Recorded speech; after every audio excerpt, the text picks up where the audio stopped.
Gli impegni crescevano e mancava sempre qualche componente importante per mettere a segno i piani della gang. La tensione nella bisca era palpabile quando bussò alla porta niente meno che Charlie Pigeon, il famigerato risolutore di problemi, maestro del guaio.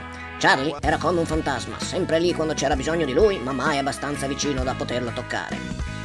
Non faceva parte della banda, ma ogni qualvolta si presentava un problema, Charlie era lì per risolverlo. Non c'era buco troppo profondo o intrigo troppo complicato per lui.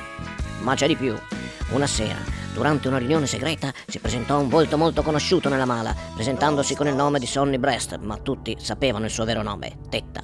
Era una figura enigmatica, con un sorriso beffardo e uno sguardo che sembrava scrutare nell'animo di ogni persona presente, e si palesò subito come niente meno che il creatore dell'universo.